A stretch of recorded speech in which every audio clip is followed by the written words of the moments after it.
সাতক্ষীরা-৩ কালীগঞ্জ আশাশুনি আসনে বিএনপির কেন্দ্রীয় কমিটির সদস্য শহীদুল আলম দলীয় মনোনয়ন না পাওয়ার প্রতিবাদে আজ মঙ্গলবার অর্ধদিবস হরতাল ও সড়ক অবরোধ কর্মসূচি পালন করেছেন তার কর্মী ও সমর্থকেরা। নলতা হাসপাতাল মোড়ে আজ বেলা ১১টায় সড়ক অবরোধ করে তারা মিছিল ও সমাবেশ করেন। ঘণ্টাব্যাপী কর্মসূচির কারণে সাতক্ষীরা-মুন্সিগঞ্জ সড়কে যানজটের সৃষ্টি হয়।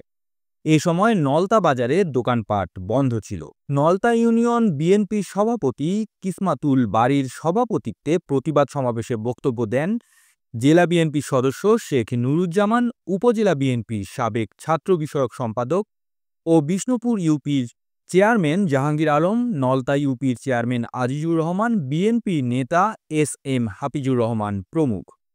বক্তারা সাতক্ষীরা-৩ আসনে কাজী আলাউদ্দিনের মনোনয়ন বাতিল করে শহীদুল আলমকে মনোনয়ন দেওয়ার দাবি জানান। অন্যথায় আজ সন্ধ্যায় কালীগঞ্জ উপজেলা বিএনপির কার্যালয়ের সামনে বিক্ষোভ মিছিল ও প্রতিবাদ সমাবেশ সহ আগামীতে কঠোর কর্মসূচি দেওয়ার ঘোষণা দেন। কেন্দ্রীয় নেতাদের উদ্দেশ্যে তারা বলেন, শহীদুল আলম মনোনয়ন না পেলে আসনটি বিএনপি নিশ্চিতভাবে হারাবে। আপনারা দেখছিলেন প্রতিদিন সকাল।